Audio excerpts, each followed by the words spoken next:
Karen Wilkinson's shriek could be heard 3 houses down as she tumbled backward into Mr. Patel's koi pond, her clipboard flying in one direction and her phone another.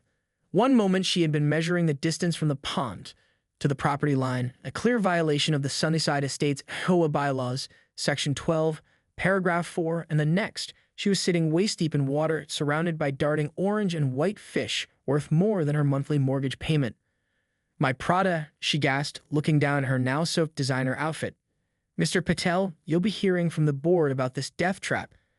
Raj Patel, a retired marine biologist who had moved to Sunnyside Estates just 6 months prior, stood at the edge of his meticulously crafted pond with arms crossed. His normally gentle demeanor had hardened after weeks of harassment from the Homeowners Association, specifically from Karen, its recently elected president. "The pond has been here since I moved in, Ms. Wilkinson. There was no mention of it being against regulations when I purchased the home." Karen struggled to her feet, water cascading from her once immaculate pantsuit. A small crowd of neighbors who had gathered to witness the commotion did little to hide their amusement. Karen felt her cheeks burn with embarrassment. "That's because the previous board was negligent," she snapped, attempting to wring water from her blonde bob. Section 12, Paragraph 4 clearly states that water features cannot exceed 3 feet in depth or occupy more than 10% of visible yard space. "I have the original approval documents," Raj replied calmly, signed by the developer. Karen's eyes narrowed. This was personal now. In her 6 years as a resident and 3 months as HOA president, no one had challenged her authority so publicly. She had transformed Sunnyside from a hodgepodge of individual expressions into a uniform beach paradise of conformity. Property values had risen 8% under her watch. She was not about to let some fish-loving newcomer undermine everything she built. "The board meeting is Thursday at 7 p.m., she said, gathering what remained of her dignity. "I suggest you prepare to discuss the removal of this hazard." As she squelched away in her ruined shoes, leaving wet footprints on the immaculate sidewalk, Karen was already formulating her strategy. The bylaws were on her side. She had practically rewritten them herself. What's more, 3 of the 5 board members were her close friends. The vote would be a formality. What Karen didn't know as she drove home to change was that Mr. Patel's security camera had captured her entire ungraceful fall. Nor did she realize that his next-door neighbor, Tim Chen, ran the community's most active Facebook group. By the time she arrived home, the video had already been viewed by half the neighborhood, complete with slow-motion replays and an unfortunate freeze frame of her expression mid-fall. As she peeled off her wet clothes, Karen's phone began to buzz with notifications. The humiliation burned deeper than any physical injury could have. In that moment, standing in her perfectly appointed bathroom, Karen made a silent vow. Raj Patel would drain that pond if it was the last thing she ever accomplished as HOA president. She had no idea what forces she was about to unleash. By Thursday evening, Karen had prepared a 15-slide PowerPoint presentation on the dangers of unauthorized water features. She had printed copies of the HOA bylaws with relevant sections highlighted in neon yellow. She had even brought along photos of other violations the board had previously addressed, all leading to the inevitable conclusion that Mr. Patel's pond must go. What she hadn't prepared for was the standing room-only crowd at the typically deserted HOA meeting. "We'll need to skip the reading of last month's minutes due to our full agenda," Karen announced, avoiding eye contact with the back of the room where Raj Patel sat quietly. "Moving on to new business." Point of order, called Sandra Morrison, a typically silent board member who had never before challenged Karen's leadership. "Several residents have requested to speak about the pond issue before any vote is taken." Karen's practiced smile didn't waver, though her knuckles whitened around her gavel. The bylaws clearly state that resident comments are limited to 3 minutes at the end of each meeting. "Actually," Sandra replied, sliding a paper across the table, "bylaw amendment from 2019 states that matters affecting individual properties require resident input before board action." A murmur rippled through the crowd. Karen felt a bead of sweat form at her hairline. "Fine," she said tightly. "Mr. Patel can have 3 minutes." "I believe there are 17 residents who have signed up to speak," Sandra corrected. For the next hour, Karen sat rigid as neighbor after neighbor defended Raj Pond. Mrs. Wilson, the elderly widow from Oak Lane, spoke about how visiting the pond with her grandchildren brought her joy. The Tanner children presented a handmade poster of the koi fish they had named. Even Frank Holloway, who complained about everything, stood up to say the pond increased his property's value due to the improved neighborhood aesthetic. When Raj finally spoke, he did so without accusations or anger. He simply showed before and after photos of the barren patch of lawn that had been transformed into a thriving ecosystem, explaining how the pond provided natural mosquito control and created habitat for native frogs and dragonflies. The final speaker, Sandra announced, is Tim Chen with a community petition. Tim approached for the tablet. We have 143 signatures from homeowners who support Mr. Patel's pond and request that the board create a clear exemption process for ecological improvements to properties. Karen felt the controls slipping away. This wasn't just about one violation anymore. This was a referendum on her leadership. She needed to regain the upper hand. "Thank you all for your comments," she said with false brightness. "However, rules exist for good reasons. What if a child fell in and drowned? What if the liner leaked and damaged neighboring foundations? The board has a responsibility to protect all residents, even from attractive nuisances they might enjoy." She called for the vote, certain her allies would stand firm. The motion to force removal of the pond failed 3-2. Karen sat in stunned silence as the room erupted in applause. This had never happened before. As residents filed out, many stopping to congratulate Raj, Karen remained seated, mentally calculating her next move. This wasn't over. Not by a long shot. That night, Karen couldn't sleep. The humiliation of the meeting replayed in her mind alongside the viral video of her fall. She had built her identity around Sunnyside Estates, around being the person who maintained order and standards. If she couldn't enforce a simple rule about a pond, what was next? Solar panels and garish arrangements? Lawn flamingos? Clotheslines? No, she would not allow it. There were other bylaws, other regulations. If she couldn't win through the front door, she'd find a side entrance. By Monday morning, Karen had compiled a 3-ring binder labeled paddle violations. She began with daily drive-bys, naming every potential infraction. A ladder left out overnight, grass half an inch too tall on Tuesday, the cut by Wednesday, a delivery package on the porch for more than the allowed 8 hours.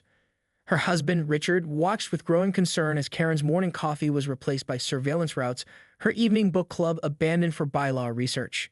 "Don't you think you're taking this a bit too far?" Richard ventured one evening, finding Karen hunched over property records at 11 p.m. "You don't understand," she replied without looking up. "This is about precedent. Today it's an unauthorized pond, tomorrow it's chaos." What Karen discovered in those property records excited her more than she cared to admit. It seemed that part of Raj's backyard extended into a protected wetland buffer zone, which required special county permits for any modifications. Had he obtained the proper environmental impact assessments before installing his precious pond? The next day, Karen drove to the county offices, her binder tucked securely under her arm. After 3 hours navigating the bureaucratic maze, she emerged triumphant with confirmation. No permits had been filed by Raj Patel for modification of protected land. That afternoon, Karen hand-delivered a notice to Raj's door, copying both the HOA board and the county environmental office. It stated in no uncertain terms that his unpermitted modification of protected wetlands required immediate remediation. In other words, the pond must be drained within 30 days or face county fines plus HOA penalties of $100 per day.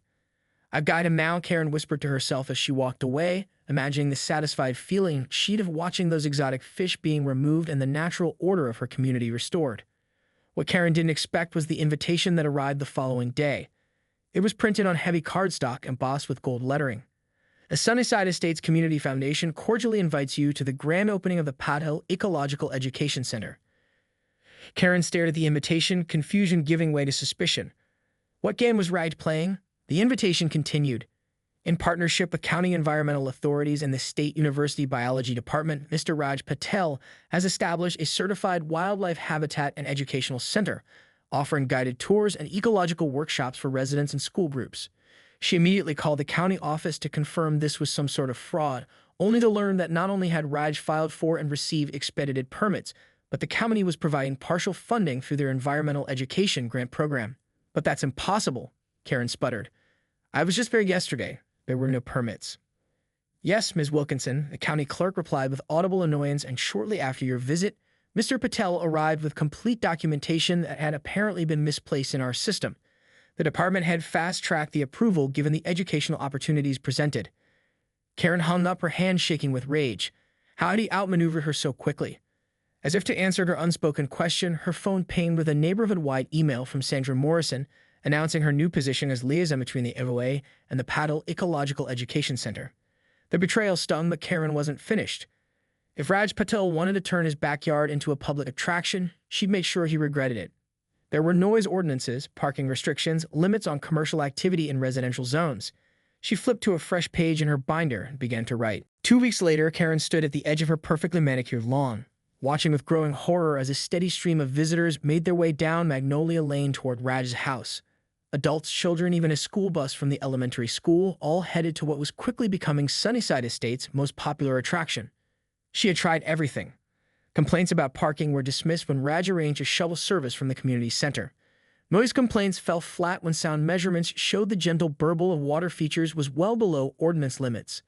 Even her attempt to invoke restrictions on commercial activity backfired when Raj proved all donations went directly to a registered nonprofit conservation organization.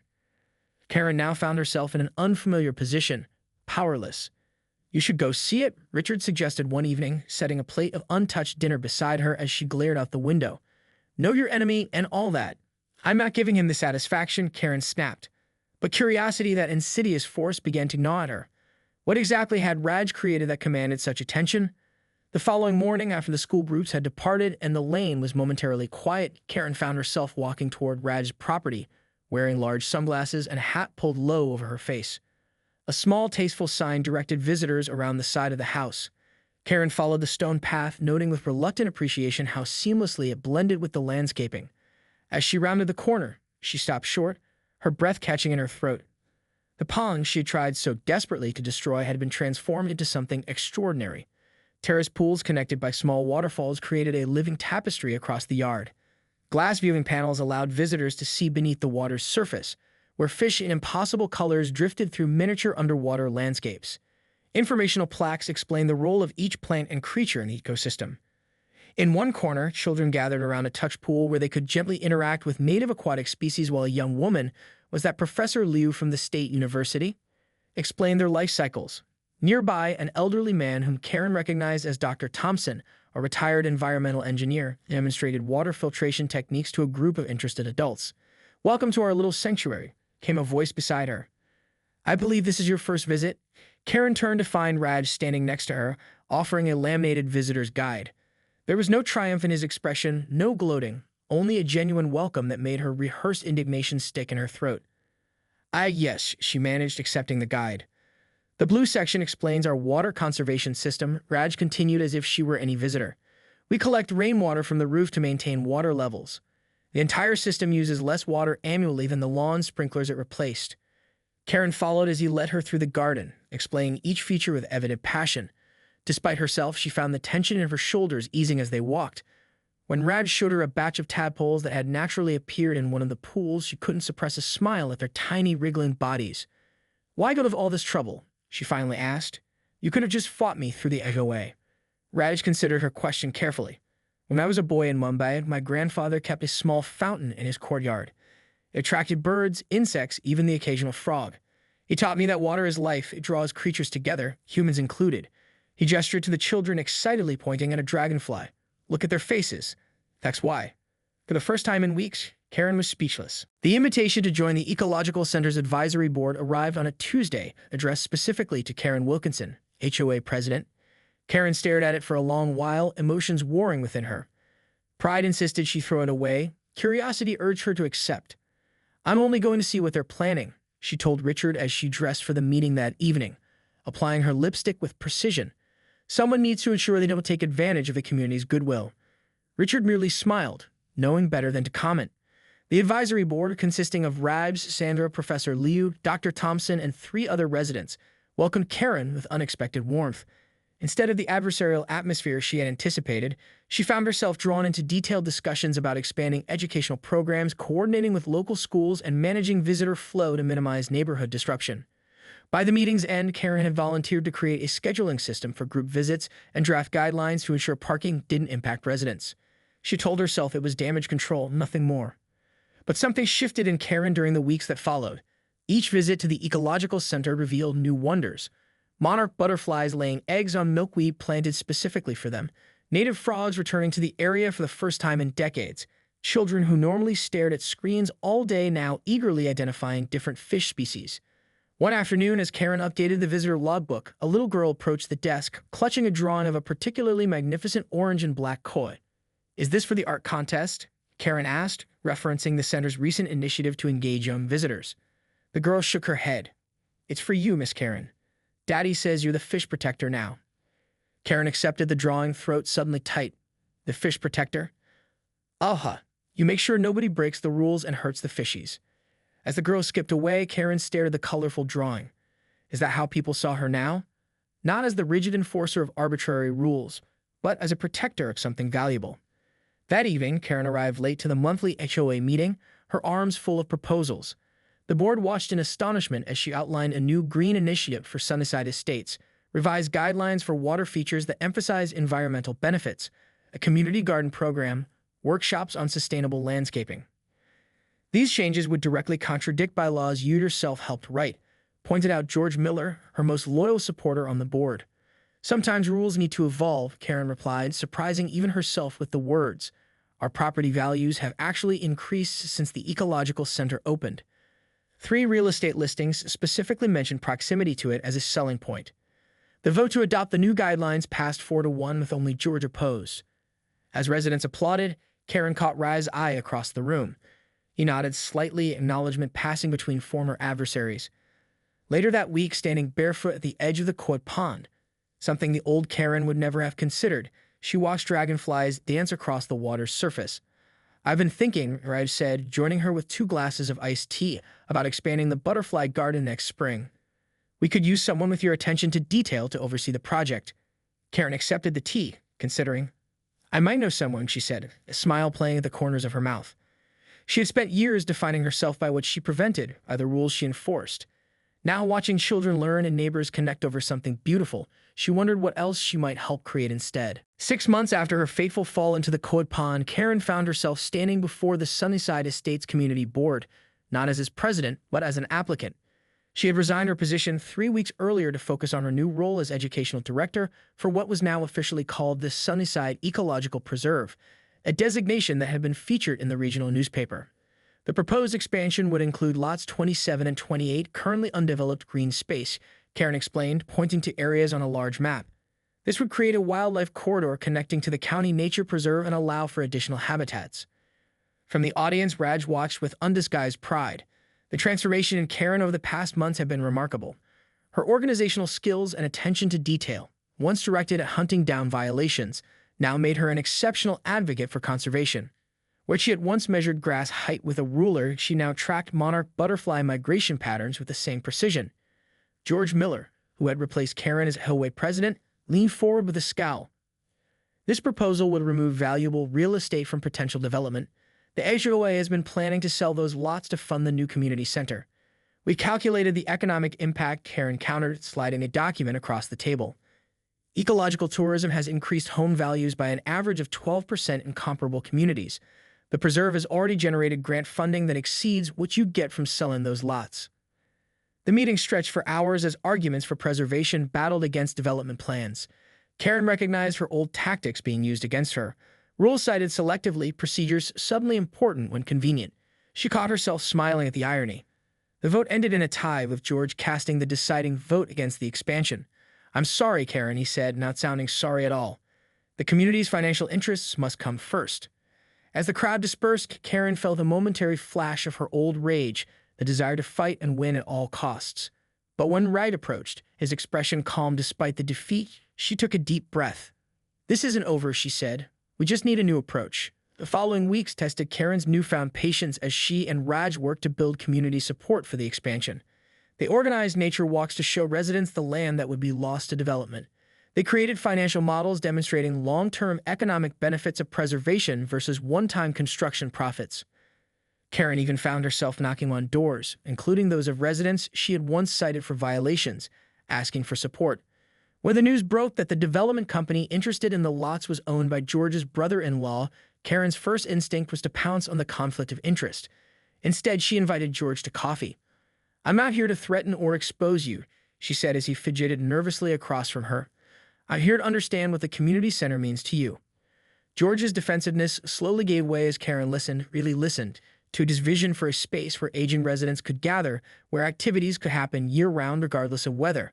By the time they finished their second cup, Karen was sketching a hybrid plan on a napkin, a modified preserve that included a smaller, environmentally sustainable community building. We could apply for green building grants, she suggested.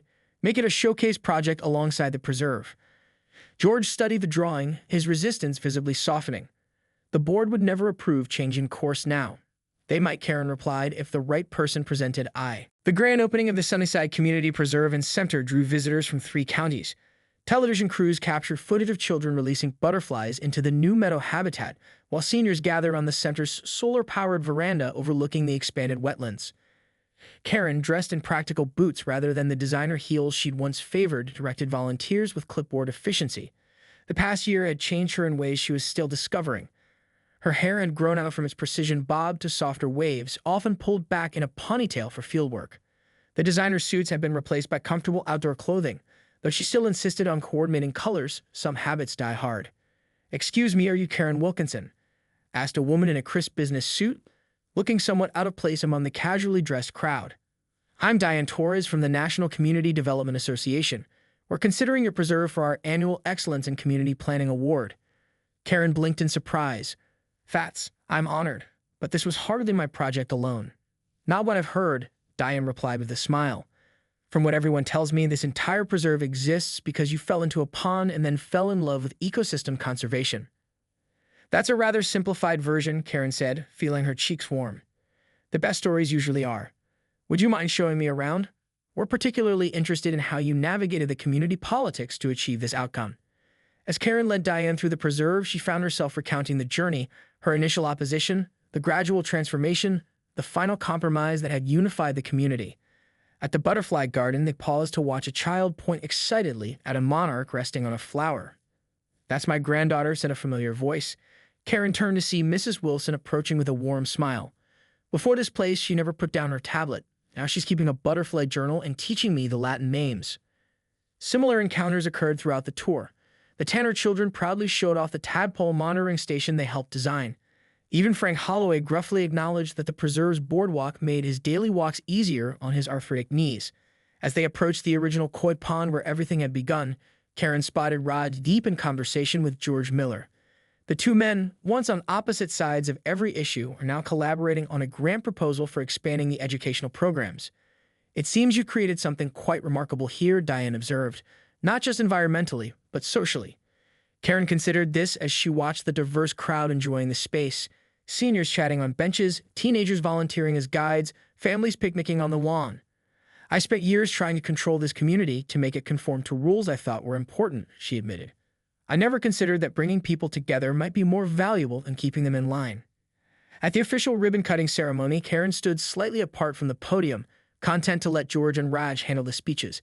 Her satisfaction came not from public recognition, but from seeing her vision realize a community united around something worth preserving. As applause echoed across the preserve, Karen's phone buzzed with an email notification. It was from a neighboring community's HOA requesting consultation on converting their stormwater retention pond into an ecological feature. Similar requests had been arriving with increasing frequency. A flicker of the old Karen, the organizer, the perfectionist, the one who got things done, stirred within her. Perhaps there were more ponds to transform, more communities to change. But this time, she would begin with possibility rather than prohibition. Beside her, Richard squeezed her hand. "What are you thinking about? You have that look." Karen smiled, watching a heron land gracefully at the edge of the expanded wetland. "I'm thinking rules have their place," she said softly, "but so do exceptions. And sometimes falling into a pond is exactly where you need to be." As children released the last butterflies into the garden, Karen felt a sense of completion, not an ending, but a turning point. There would be new challenges, new battles, perhaps even new falls. But she had learned to see beyond the bylaws to the community they were meant to serve. And somewhere beneath the surface of Raj Pond, the koi that had witnessed her transformation continued their peaceful, colorful dance, unaware of the ripples they had created.